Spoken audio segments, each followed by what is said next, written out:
January 8th, 1935, in Tupelo, Mississippi, a cold, quiet house. Gladys Presley gave birth to two boys that day. One lived, one didn't. Elvis Aaron Presley came into the world. His twin brother, Jesse Garon Presley, was stillborn just 35 minutes before him. That simple, brutal fact changed everything. It set the stage for a life filled with unimaginable highs and crushing lows. But what does it really mean to lose your twin before you even draw your first full breath? Was Elvis always trying to fill an empty space?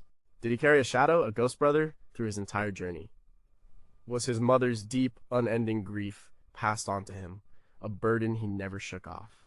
People wonder, they ask, they try to understand. For decades, smart people, researchers, and thinkers have looked at Elvis's life. They see this loss as a key. They've come up with different ideas, theories, ways to make sense of it all. We will look at 19 of these theories. Each one tries to explain how that one tragic day in Tupelo echoed through every single day of Elvis Presley's life. Number 19. Could the culture of the rural South have trapped Elvis in unspoken grief? Elvis Presley grew up in the rural South, a specific time and place. The 1930s, it was a time when things were different.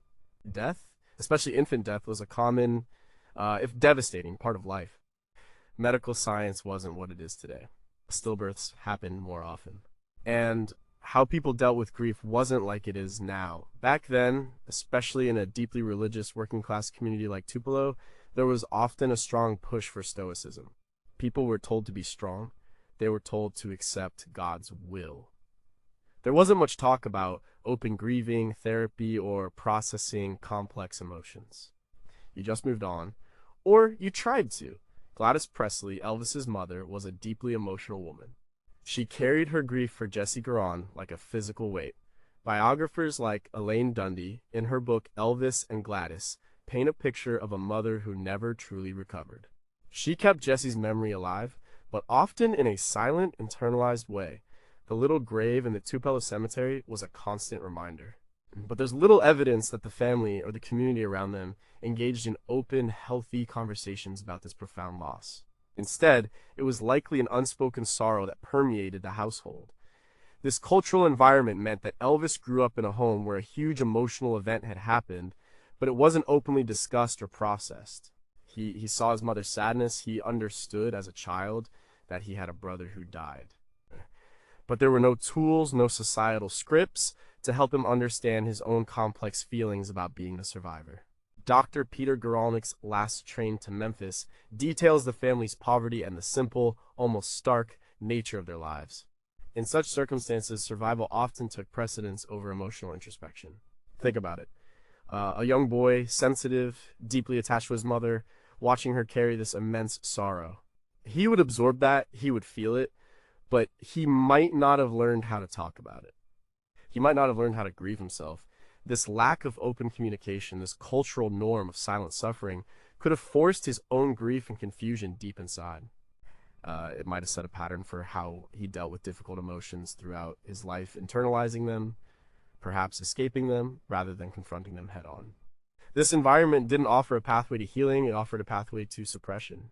What we still do not know, did the deep-seated cultural expectation of stoicism in the rural South make it impossible for Elvis to ever truly mourn his twin in a healthy way? Was his mother's intense, lifelong grief a direct result of societal pressures that told her to simply move on without adequate support? How much of his internal world was shaped by the unspoken rules and emotional silences of his childhood environment? Number 18, did parental grief, especially Gladys's, create an emotional vortex that pulled Elvis in? The loss of Jesse Garon wasn't just Elvis's personal tragedy. It was a shattering event for his parents, Vernon and Gladys Presley. But Gladys, his mother, bore the brunt of it. She carried the twins for 9 months. She endured the pain of childbirth only to lose one of her sons, and she was the one who nurtured and protected the survivor, Elvis. Her grief was profound, immediate, and lifelong. Many biographers and psychologists who've studied Elvis agree on this point. Dr. Arlie Bach's psychological analysis, often cited in discussions of Elvis's psyche, emphasizes the deep, almost enmeshed bond between Elvis and Gladys. This wasn't just normal mother-son attachment, it was amplified by the shared trauma. What Gladys noted on Elvis, she shielded him, she worried about him constantly. It's often suggested that Elvis became, in her eyes, a living memorial to Jessie. He was her only surviving child, her miracle, but also a constant reminder of what she had lost. This meant that Elvis grew up in an emotional atmosphere saturated with his mother's unresolved grief. He was the recipient of an extraordinary amount of her love, affection, and attention, but also, unknowingly, her profound sorrow. Psychological theories suggest that children are highly attuned to their parents' emotional states. When a parent, especially the primary caregiver, experiences prolonged and intense grief, it can significantly shape the child's emotional development. For Elvis, from his earliest moments, would have sensed his mother's pain. He might have unconsciously felt a need to make up for the loss, to be enough to prevent me from it for her, to bring her joy to counteract her sadness. This could have fostered a sense of responsibility in him, a drive to please, to perform, to make his mother happy. This dynamic created a unique emotional vortex. Gladys's grief became intertwined with Elvis's identity. He became her reason for living, a role that carried immense emotional weight. He couldn't fully separate his own identity from his mother's emotional needs. This is sometimes discussed in the context of enmeshed relationships, where boundaries between parent and child become blurred. The intensity of Gladys's grief over Jessie contributed directly to this enmeshment with Elvis. It meant that his life, his successes, his very existence were, in a way, also for Jessie and for his mother's healing. But that healing never fully came. So, the burden remained. What we still do not know, to what extent did Gladys's lifelong, unaddressed grief for Jessie become an unconscious, emotional burden that Elvis felt compelled to carry throughout his life? Did her overprotective love, fueled by the fear of losing him too, inadvertently hinder his ability to form independent emotional attachments? How much of Elvis's desire to please, perform, and financially support his parents was driven by an unspoken effort to fill the void left by his dead brother in his mother's heart? Number 17 was Elvis's intense focus on his mother, a symptom of failed separation individuation. Dr. Margaret Mahler's theory of separation individuation describes the psychological process where an infant gradually separates from its mother and develops a distinct sense of self. It's a critical stage, unfolding from birth through about 3 years of age. The child learns they are separate from their caregiver. They develop autonomy. For Elvis, this process might have been profoundly disrupted by the circumstances of his birth and his mother's subsequent grief. As discussed, Gladys Presley's grief for Jessie was immense. She clung to Elvis, her surviving twin, with an extraordinary intensity. She was overprotective, showering him with attention, affection, and perhaps an unspoken expectation that he fill the void left by his brother. This created an environment where the normal healthy process of separation individuation, where a child learns to become an independent person, was likely complicated. Elvis was never truly allowed to fully individuate from his mother. Their bond was exceptionally strong, almost symbiotic. When he left home to pursue his music, Gladys often traveled with him or worried incessantly about him. Even after he became famous, she remained the absolute center of his emotional world. He bought her houses, showered her with gifts, and consulted her on major decisions. This deep, almost codependent relationship, while rooted in love, can be seen through the lens of Mahler's theory as a persistent inability to fully separate and establish a completely independent self. The early trauma of his twin's death and his mother's subsequent grief and overprotection may have stunted this developmental process. Instead of a clear separation, there was a blurring of boundaries. Elvis might have struggled internally to define who Elvis was, separate from being Gladys's son and Jess's surviving brother. This could manifest in a lifelong search for identity, a struggle with autonomy, and a reliance on external validation. His inability to fully separate from his mother could have contributed to difficulties in forming healthy, independent adult relationships, often seeking a similar intensity of bond he shared with Gladys. The enmeshment provided a sense of security, but also prevented full psychological independence. His deep devotion to Gladys, while admirable, can also be viewed as a sign of an incomplete separation individuation process, leaving him emotionally tethered in ways that complicated his entire adult life. But we still do not know, did the extraordinary emotional intensity of Gladys's grief, channeled into Elvis, fundamentally prevent him from ever fully establishing a distinct independent self. If Elvis had been able to successfully individuate from his mother, would his adult relationships and his overall psychological stability have been stronger? How much of his well-documented struggles with identity and self-worth can be directly attributed to a stalled or incomplete separation individuation process? Number 16 was Elvis's grandiose persona, a narcissistic defense against an early wound to the self. This Dr. Heinz Cahoot's self-psychology, a branch of psychoanalysis, focuses on the development of the self and the concept of narcissism not just as pathology, but as a normal developmental process.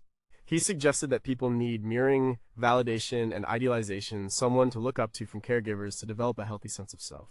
If these needs aren't met adequately in childhood, it can lead to a fragile or underdeveloped self.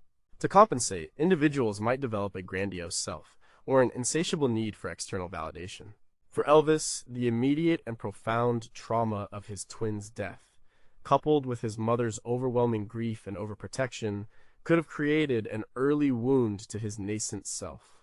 Imagine being born and almost immediately sensing a deep sorrow, a missing piece in your primary caregiver. While Gladys showered Elvis with love, it was love intertwined with loss. This might have made it difficult for Elvis to internalize a secure, complete sense of self from the start. He might have unconsciously felt a fundamental flaw or emptiness within himself. To cope with this internal fragility, Elvis may have developed a compensatory, grandiose self. His incredible drive for fame, his magnetic stage presence, his need for adoration from millions of fans could be interpreted as a desperate attempt to shore up a vulnerable inner self. The roar of the crowd, the constant praise, the lavish lifestyle served as a perpetual source of mirroring, confirming his existence, his worth, his specialness. It was a way to feel whole, to fill an internal void that might have originated from the very beginning of his life. This isn't to say Elvis was narcissistic in a purely negative sense. Cahoot's view understands that such a grandiosity can be a protective mechanism. It's a way for a damaged self to survive. But it's also a precarious defense. If the external supply of admiration and validation ever wavered, the underlying fragility of the self would be exposed, leading to feelings of emptiness, depression, and despair. This could explain his later struggles with loneliness, drug use, and the pressures of fame. The constant need for more, for bigger, for louder, was perhaps a continuous, unconscious effort to silence the early, painful echo of loss and affirm his own existence as a complete, worthy individual, not just a survivor. What we still do not know was Elvis's legendary charisma and insatiable hunger for fame, a direct psychological defense mechanism against an early, profound wound to his developing self caused by his twin's death. If Elvis had received the specific psychological mirroring and idealization needed for a healthy self, distinct from his mother's grief, would he have exhibited the same need for grandiosity? How much of his later decline, marked by isolation and substance abuse, can be traced back to the ultimate failure of external adulation to truly mend that initial internal emptiness? And number 15 was Elvis's compulsive drive for success and excess, a form of compensatory behavior for the loss. Compensatory behavior is a psychological term. It describes how people try to make up for perceived deficiencies, losses, or frustrations in one area of their life by overachieving or indulging in another. For Elvis, the foundational loss was his twin brother, Jesse Garon. This wasn't just a physical absence, it was a profound psychological void that existed from his very first moments. This theory suggests that Elvis's extraordinary drive, his ambition, his relentless work ethic, his pursuit of fame, and later his lavish spending and indulgence was an unconscious attempt to compensate for that primary loss. He might have felt deep down that he needed to live for two. He needed to be twice as successful, twice as vibrant, twice as impactful to make up for the life that Jesse never had. Think about his early life. He came from poverty. He worked hard. He practiced. He had an undeniable talent, but the intensity of his ambition, the sheer force with which he burst onto the scene, might have been fueled by more than just a desire to escape poverty. It could have been driven by an unconscious mandate to prove his worth, to justify his own existence as the survivor. Becoming Elvis the King meant he was not just Elvis, but also, in a symbolic sense, a manifestation of what Jesse could have been. This compensatory drive wasn't limited to his career. His later life was marked by excess buying multiple homes, cars, jewelry. His generosity was legendary, but also often compulsive, and His struggles with food and drugs can also be seen as compensatory. These behaviors provided temporary fulfillment, a distraction from an underlying emptiness. The thrill of fame, the rush of performance, the fleeting pleasure of material possessions or substances could have been attempts to fill a void that, originating from such a fundamental loss, could never truly be filled. It was a continuous, frantic search for something to make him feel complete, whole, and alive enough for two. His drive was immense, but so was the hole he was trying to fill. What we still do not know is Elvis's incredible, almost superhuman drive for success and recognition, truly an unconscious effort to live a life for two, thereby compensating for his twin brother's absence. If Elvis had never lost Jesse, would his ambition have been less consuming, leading to a more balanced life instead of the relentless pursuit of fame and its subsequent excesses? How much of his later patterns of compulsive spending and substance abuse were attempts to fill a fundamental emptiness that no amount of worldly success could ever truly satisfy? So number 14, did the empty womb syndrome predispose Elvis to lifelong feelings of emptiness and search for connection? The idea of empty womb syndrome, or vanishing twin syndrome, is more commonly applied to cases where a twin is lost early in pregnancy and reabsorbed. However, the psychological implications of having a twin who dies at birth can be equally profound, creating a similar sense of an initial fundamental loss, even if the survivor doesn't consciously remember it. This theory suggests that for Elvis, the loss of Jesse Garon created an inherent, almost primal sense of emptiness. Even in the womb, twins share an incredibly close, often symbiotic relationship. There's a constant presence, a shared space, a unique bond that begins before birth. When one twin dies at birth, the survivor, Elvis, experiences an immediate and profound change in his existence. He goes from being part of a pair to being alone. This transition, happening at the very beginning of life, could predispose him to a lifelong feeling of incompleteness or a search for a lost connection. This isn't about conscious memory. It's about a pre-conscious biological and psychological experience. It's the ghost in the nursery concept, where an absent presence shapes the world of the survivor. For Elvis, this could have manifested as a persistent feeling of loneliness, a yearning for something undefined, a sense that a piece of him was missing. This fundamental emptiness could have driven many of his behaviors: his deep need for connection, his search for soulmates, his sometimes frantic attempts to build a surrogate family around him, the Memphis Mafia, his passion for music that connected him to millions. All of these could be seen as attempts to recreate that lost primal connection. He might have been trying to fill a void that was literally present from his first moments outside the womb. This isn't just about grief for a brother, it's about the very formation of his self, which started with an absence. The womb, once shared, was now empty of its intended co-occupant, leaving an indelible mark on the one who remained. This early pre-verbal experience could have set him on a lifelong quest for wholeness and a constant, perhaps unconscious, longing for his missing other half. What we still do not know: could the sudden shift from a shared existence in the womb to solitary birth have imprinted a primal sense of emptiness or missingness on Elvis even before conscious memory began? Did this inherent feeling of an empty space drive his lifelong quest for deep connection and his unique ability to connect with millions of fans, almost as if searching for a replacement for his original bond? If this empty womb syndrome theory holds true, how much of Elvis's later struggles with loneliness, despite immense fame, can be attributed to an unfillable void originating from his very beginning? Number 13. Did Elvis's obsessive search for true love and companionate relationships reflect a symbolic loss and desire for reunion? Elvis Presley's life was marked by an intense, often tumultuous, search for love and companionship. He fell deeply and quickly, whether it was Priscilla and Margaret or the many women he dated throughout his career. He often spoke of finding his true love, his soulmate, someone who could truly understand him. This profound longing for a perfect, all-encompassing romantic relationship can be viewed through the lens of symbolic loss. The loss of Jesse Garon was not just the loss of a brother, it was the loss of his initial other half. Both twins, especially identical twins like Elvis and Jesse were believed to be, share a unique, almost mystical bond. The surviving twin might unconsciously carry the sense of a missing part of themselves. This profound pre-verbal loss could have translated into a lifelong search for someone who could complete him, someone who could symbolically reunite him with that lost part of his being. This isn't about replacing Jesse directly with a romantic partner, it's about the psychological reverberations of that primal separation. His desire for a partner who was constantly by his side, deeply devoted, and almost an extension of himself, might have mirrored the initial, earliest form of companionship he experienced in the womb. His need for a partner to understand him without words, to share his deepest thoughts, to be a constant, unwavering presence, reflects this profound yearning. Dr. Peter Guralnick's biographies often detail Elvis's intense, often unrealistic expectations for his romantic relationships. He sought an almost idealized perfect union. When these relationships inevitably fell short of this impossible ideal, he experienced profound disappointment and loneliness. This cycle of intense idealization, followed by disillusionment, could stem from the fact that no single person, no matter how loving, could ever truly fill the void left by his twin brother, his original companion.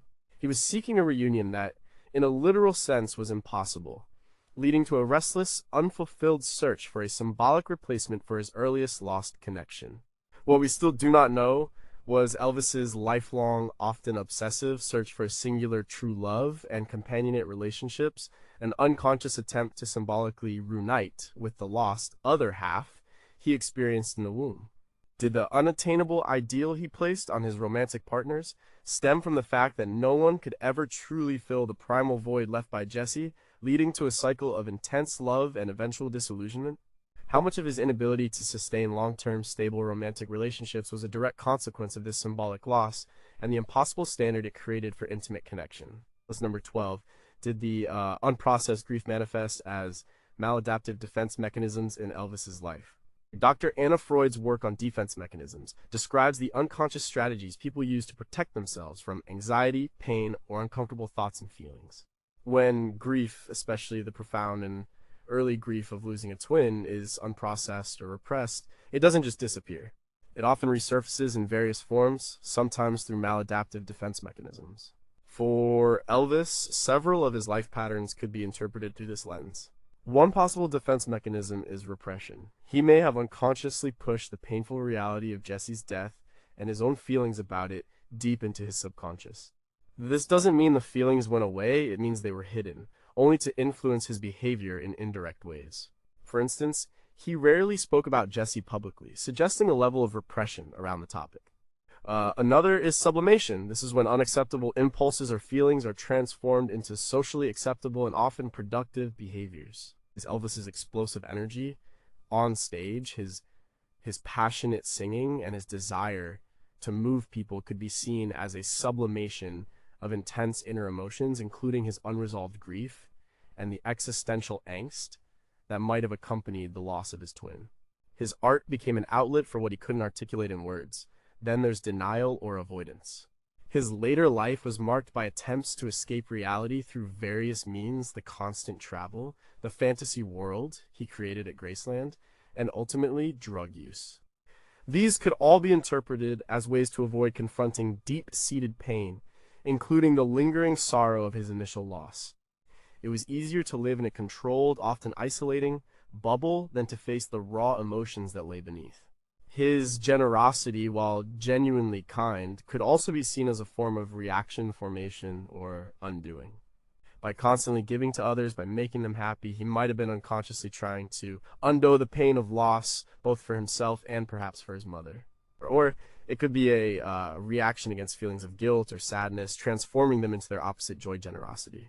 These mechanisms, while offering temporary relief, prevented him from truly processing his grief. They kept the pain at bay, but also prevented genuine healing and emotional maturity. The unresolved trauma masked by these defenses continued to exert its influence, contributing to his lifelong struggles with anxiety, loneliness, and ultimately his physical and mental decline. What we still do not know. How many of Elvis's defining personality traits, his explosive stage presence, his lavish generosity, his escapist tendencies, were actually sophisticated psychological defense mechanisms shielding him from the profound, unprocessed grief of his twin's death. If he had been able to confront and process his early trauma, would his dependence on external validation and his later struggles with substance abuse have been significantly lessened? Were his emotional highs and lows a direct consequence of these defense mechanisms failing to contain the repressed pain, occasionally breaking through? At number 11, did the twins' death intensify Elvis's existential awareness and search for meaning? Existentialism, a philosophical school of thought, explores themes like the meaning of life, free will, responsibility, and the inevitability of death. For Elvis, the very beginning of his life was marked by death. His twin brother, Jesse Garon, died at birth. This isn't just a biographical fact, it's a foundational event that could have imbued his entire existence with an intensified awareness of mortality and the fragility of life. From his earliest days, Elvis was confronted with the stark reality of loss. He knew he had a brother who didn't live. This would have made death less abstract and more personal, immediate, and ever-present. This early exposure to the arbitrary nature of life and death could have led him to grapple with profound existential questions from a young age. Why him and not Jesse? What is the purpose of his life, especially when another life, meant to be alongside his, was cut short? This existential awareness could explain some of Elvis's deeply spiritual side, his interest in religion, philosophy, and the afterlife. He sought meaning. He collected spiritual books. He discussed deep topics with his inner circle. This wasn't just a casual interest, it seemed to be a driven, often desperate, search for answers to fundamental questions about existence and purpose. His music often touched on themes of longing, salvation, and the human condition. His powerful stage presence, his desire to touch people's souls, and his quest for a legacy also fit into this framework. He didn't just want to be famous, he wanted to matter. He wanted to leave an indelible mark, perhaps a way to assert his own existence, and implicitly Jesse's, against the backdrop of an uncertain and fragile life. The intensity of his performances, the raw emotion he poured into his songs, could be seen as an existential cry, a desperate affirmation of life in the face of death's early whisper. His later struggles with loneliness and his attempts to control his environment might also reflect an underlying anxiety about the meaninglessness and uncertainty that existential thought often brings. He was trying to create meaning where he felt there might be none.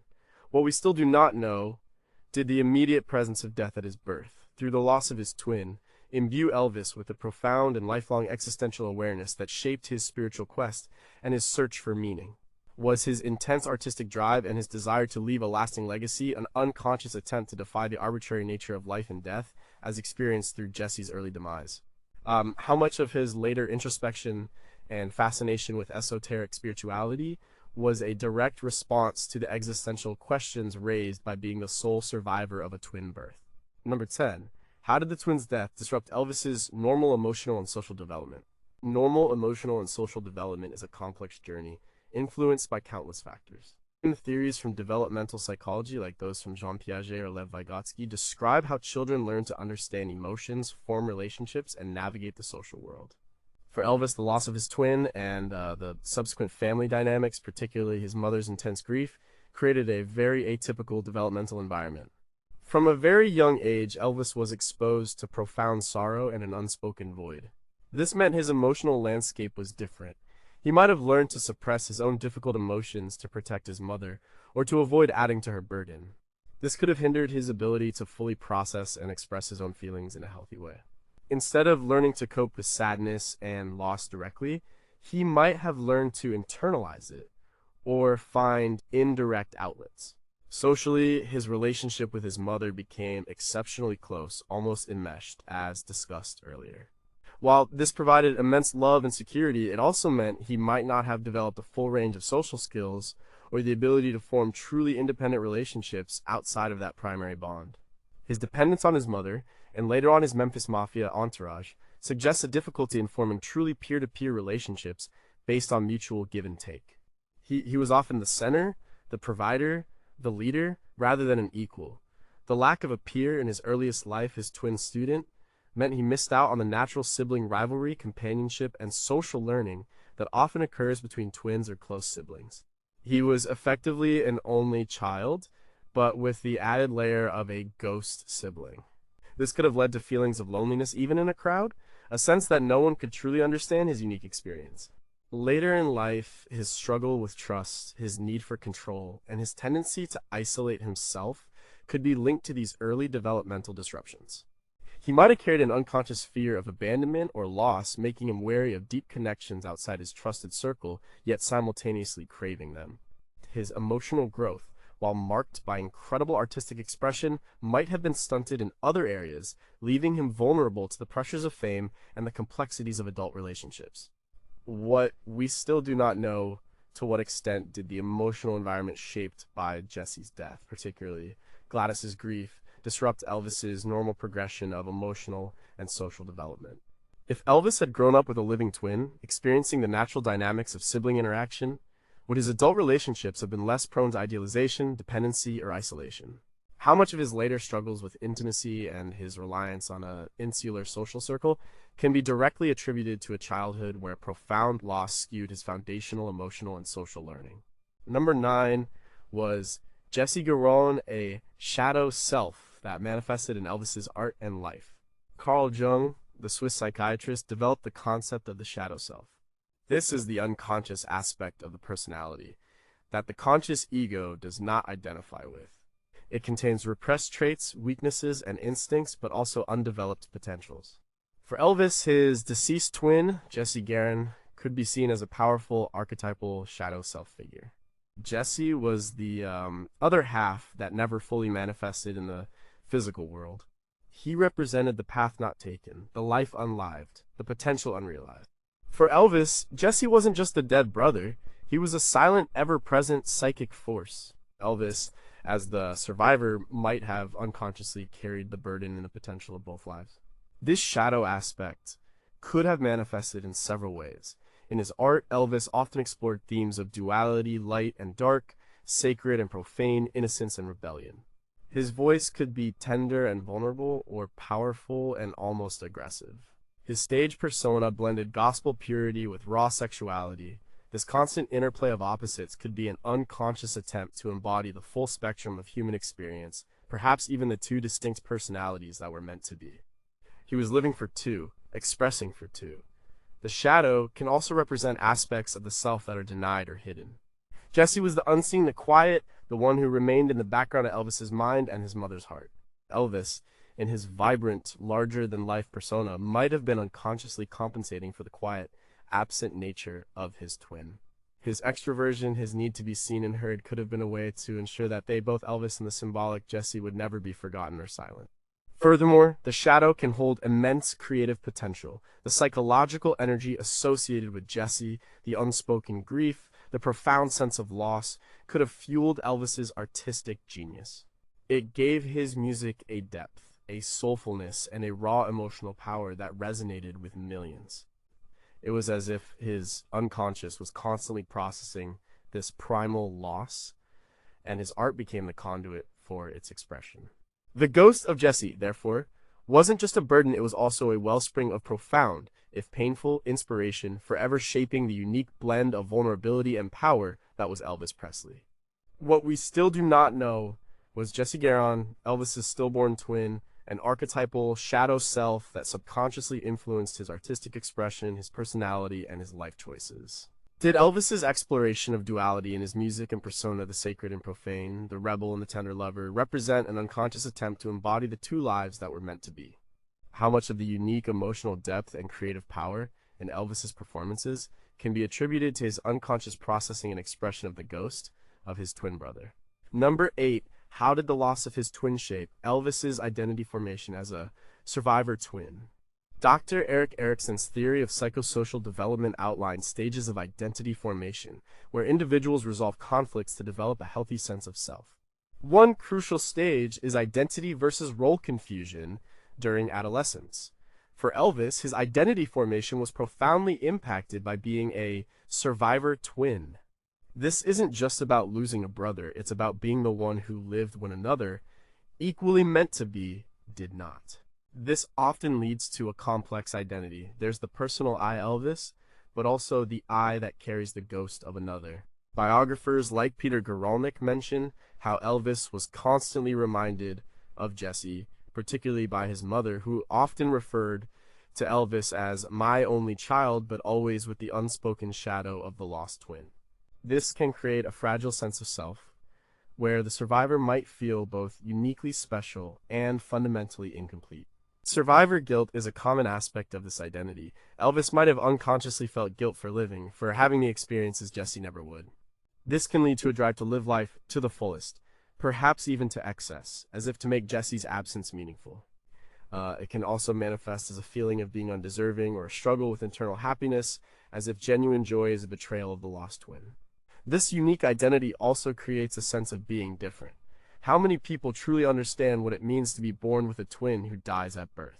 This could contribute to Elvis's feelings of loneliness, his sense of being misunderstood, even amidst millions of adoring fans. He was always singular, but always aware of his intended duality. His struggle to find a stable sense of self beyond the persona of Elvis the King could also be linked to this. He was living a life that was perhaps meant for two, but he was only one. This could have led to a constant search for definition, a reliance on external roles: son, star, lover, father, to solidify an inner self that felt perpetually incomplete. The survivor twin identity, while empowering in some ways, also carried an inherent burden of living with a constant, unfillable absence, forever shaping his understanding of who he was meant to be. What we still do not know: how profoundly did the experience of being a survivor twin shape Elvis's core identity, particularly his understanding of his place in the world and his sense of self-worth? Did the unconscious burden of survivor guilt drive his relentless pursuit of success, almost as if trying to justify his own existence in the face of Jesse's absence? To what extent did this unique identity contribute to his lifelong feelings of loneliness and a sense of being fundamentally misunderstood, even amidst adoration? Number 7, did Elvis experience complex trauma, from the earliest days influencing his nervous system and behavior? The concept of complex trauma, sometimes referred to as developmental trauma disorder (DTD) or CPTSD, goes beyond a single traumatic event.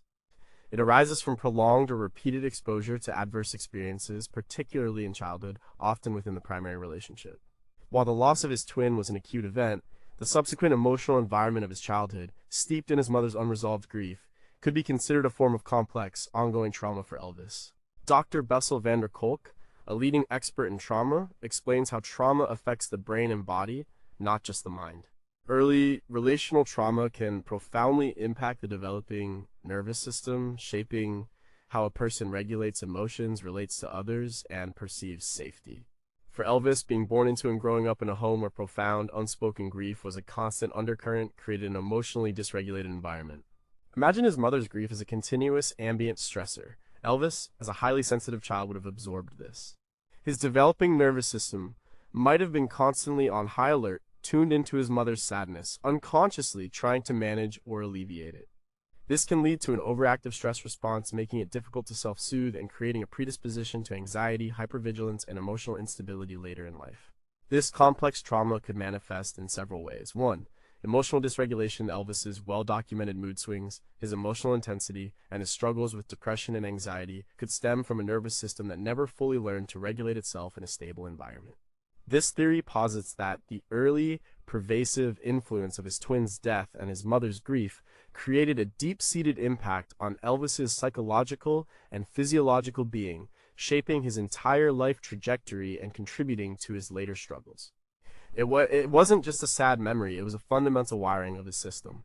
What we still do not know: can the cumulative emotional environment created by Jesse's death and Gladys's enduring grief be accurately classified as complex trauma that fundamentally altered Elvis's developing nervous system and emotional regulation? If Elvis had received therapeutic intervention for this early complex trauma, would his adult patterns of emotional dysregulation, relationship struggles, and substance use have been significantly different? How much of his intense need for control and the creation of an insular fantasy world at Graceland was a direct, albeit unconscious, attempt to self-regulate a nervous system deeply affected by early, pervasive trauma?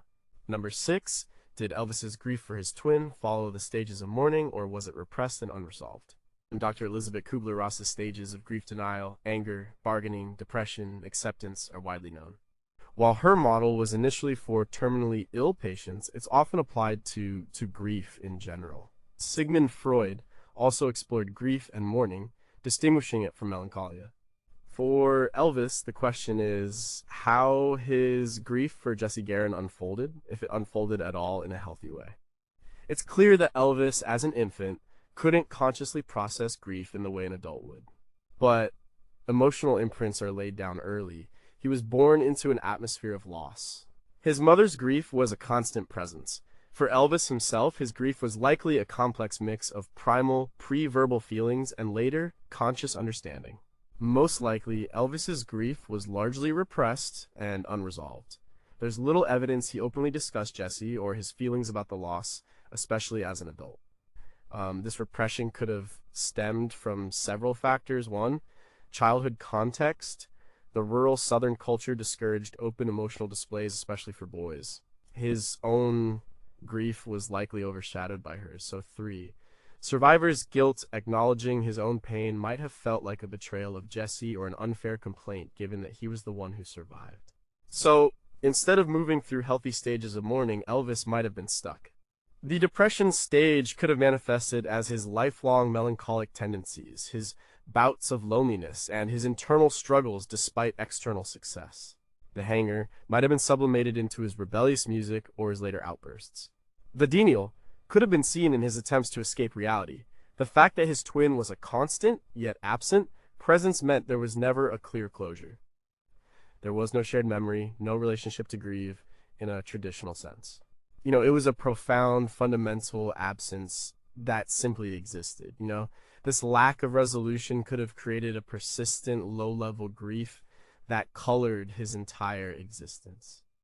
It wasn't an acute period of mourning that ended, but a chronic, unaddressed sorrow that he carried within him, influencing his decisions, his relationships, and his overall emotional well-being.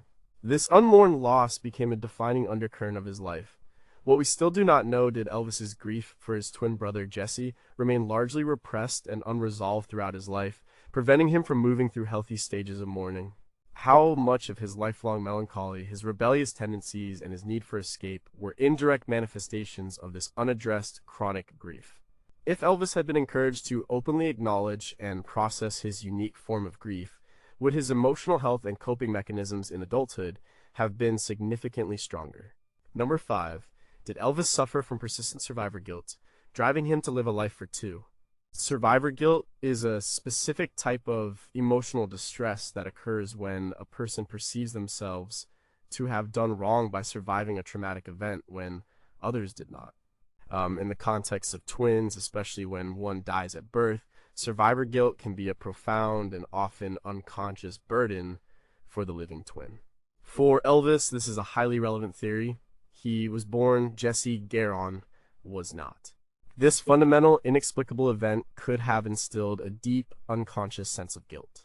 Why him? Why did he get to live, to experience life, love, and fame when his brother did not? This isn't a rational thought process, it's an emotional and existential one. This survivor guilt could have profoundly shaped his life one. The drive to achieve, as discussed, his relentless ambition to be somebody, to make a mark, to bring joy to his parents, could be an unconscious attempt to justify his existence.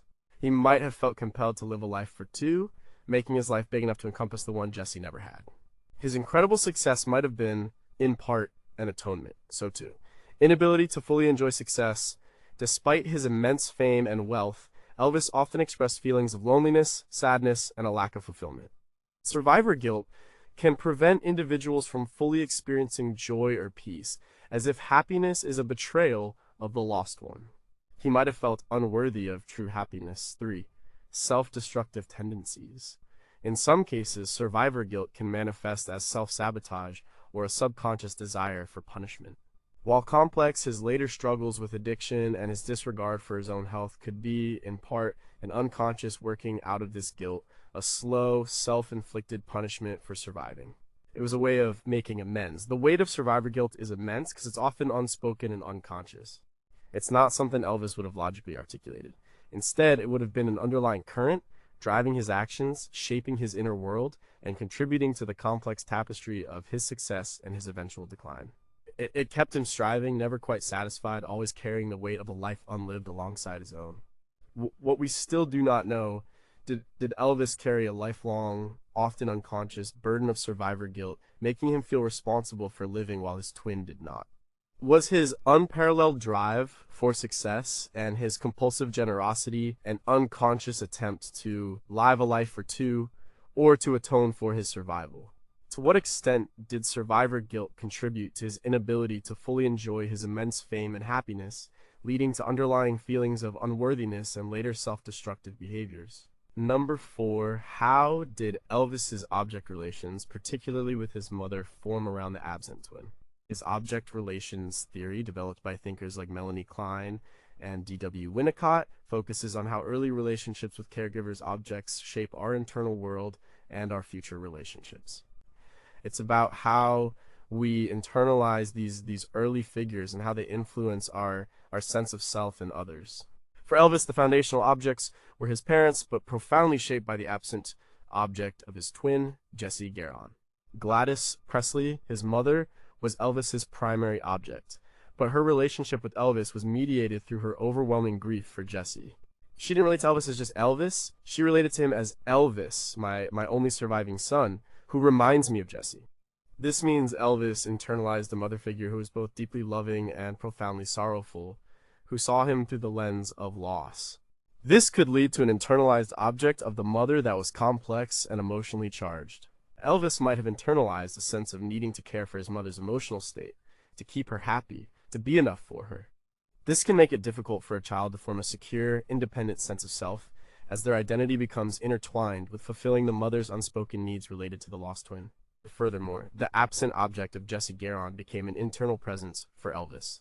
He couldn't form a relationship with Jesse directly, but Jesse's absence and the impact of that absence on his parents created an internalized ghost object. This could have contributed to a sense of internal incompleteness, a feeling that a part of him was missing, driving his search for external completeness through relationships or fame. Elvis might have struggled throughout his life to differentiate his own feelings and needs from those of others, particularly his mother. When they inevitably fell short, the disappointment would be immense, leading to devaluation or withdrawal. In essence, Elvis's internal world was not formed in a vacuum. It was a complex psychological landscape where the primary figures Gladys were heavily impacted by the absent figure Jesse, and Elvis internalized this entire dynamic. This shaped his core patterns of relating, his sense of self, and his enduring quest for a connection that could mend the initial profound rupture in his earliest object relations. What we still do not know, how did the profound and unresolved grief of Gladys as Elvis's primary object fundamentally shape his internal working model of relationships and his own sense of self-worth? Did Elvis internalize an absent object of Jesse, leading to a lifelong feeling of incompleteness that he tried to fill through external relationships and fame?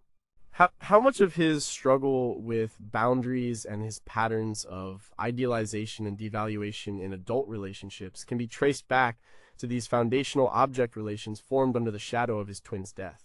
Number 3 was Elvis's enmeshed attachment to his mother, a direct result of the early traumatic loss.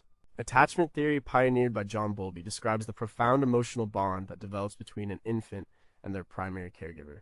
A secure attachment is vital for healthy development. However, early traumatic loss, especially the death of a twin, can profoundly disrupt this process, potentially leading to insecure or enmeshed attachment styles. For Elvis, his exceptionally close, almost symbiotic, relationship with his mother Gladys is a central theme in his life. This can be directly linked to the traumatic loss of Jesse Garon. Consider the immediate aftermath of Jesse's death. Gladys was devastated. Her grief was immense and lasting. Elvis became her only child, her surviving twin. She clung to him with an intensity that went beyond typical maternal love. She was protective, often anxious, and she poured all her emotional energy into him. For Elvis, this meant he experienced his mother's love as intertwined with her profound sorrow and fear of further loss. This environment fostered an enmeshed attachment style. In an enmeshed relationship, boundaries between individuals are blurred. There's a high degree of emotional dependence, where one person's identity and emotional state are deeply tied to the other's. For Elvis, his mother's emotional well-being became intrinsically linked to his own. He might have felt an unconscious responsibility to keep her happy, to make her proud, to fill the void left by Jesse. This is not a secure, independent attachment. It's one where the child feels responsible for the parent's emotional regulation. Gladys's intense need to keep Elvis close, to shield him, to make sure he survived, created an environment where he never truly learned to fully separate and individuate, as discussed earlier. He remained emotionally tethered to her throughout his life. Biographers like Peter Guralnick describe how Gladys was constantly present in his life, even as an adult. When he became famous, he continued to center his life around her, buying her Graceland, showering her with gifts, and seeking her approval. This enmeshed attachment, while providing a profound sense of love and security in some ways, also created significant challenges. It could have inhibited his ability to form healthy, independent adult relationships with other women, as no one could ever replicate the intensity and primary nature of his bond with Gladys. It also meant his emotional regulation was often tied to her presence and approval, making him vulnerable to feelings of loss and anxiety when she eventually passed away. His later struggles with loneliness, despite fame, and his inability to find lasting intimate relationships can be seen as the long-term consequences of this deeply enmeshed, trauma-informed attachment to his primary caregiver.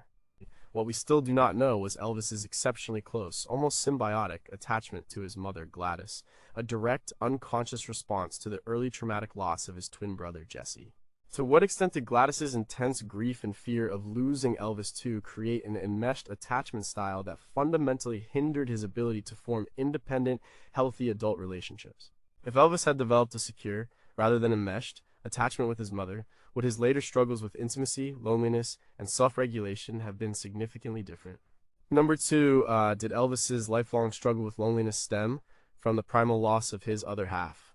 Elvis Presley was arguably one of the most famous men in the world. He was adored by millions. He had legions of fans, a devoted entourage, countless lovers, and a loving family. Yet, throughout his life, he frequently expressed profound feelings of loneliness. He often talked about feeling isolated, misunderstood, and fundamentally alone. This pervasive sense of loneliness, despite overwhelming external connection, can be theoretically linked to the primal loss of his twin brother, Jesse Garon. Imagine starting life as part of a pair. From the very beginning of conception, there was another presence, a shared space, a constant companion. Even without conscious memory, the experience of being a twin is unique. When one twin dies at birth, the survivor is thrust into solitary existence. This immediate and profound change, from duality to singularity, can create a deep, inherent sense of missingness. It's not just a person lost. It's a fundamental part of one's initial identity and experience that is gone. This primal loss can manifest as a lifelong feeling of incompleteness. No matter how many people surrounded him, no matter how much love he received, there might have been an unconscious void that no one else could fill. It was the absence of that first, most intimate companion, the other half, with whom he shared the very beginning of life. This could explain why, even when surrounded by the Memphis Mafia or adoring fans, Elvis often retreated into himself. He might have felt that no one could truly understand his unique experience of being the survivor, of living for two, of carrying the ghost of his brother. His constant search for a soulmate, or a partner who could understand him without words, was perhaps a subconscious yearning to recreate that primal connection, that feeling of being completely known and never truly alone.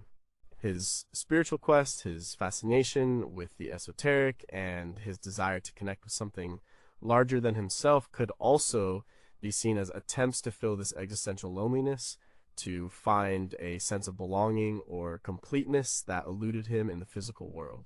The profound, unfillable void left by Jesse's death, imprinted on his very being from birth, could have been the root cause of his lifelong struggle with loneliness, a burden that even the king of rock and roll could not escape. What we still do not know was Elvis's pervasive and lifelong struggle with profound loneliness, despite immense fame and adoration, a direct consequence of the primal loss of his other half at birth. Could the inherent sense of incompleteness from being a survivor twin have created an unfillable void that no amount of external connection, love, or success could ever truly satisfy? If Elvis had been born without a twin, or if Jesse had lived, would his internal experience of connection and belonging have been fundamentally different, alleviating his chronic feelings of isolation? Number one was Elvis's drive for immortality, a direct consequence of his twin brother's mortality. The concept of immortality in the human sense often refers to leaving a lasting legacy, being remembered long after one's physical death. For Elvis Presley, who achieved unparalleled fame and remains an icon decades after his passing, this quest for immortality might have been deeply intertwined with the earliest experience of mortality in his life, the death of his twin brother, Jesse Garon. Jesse's life was cut short before it even truly began.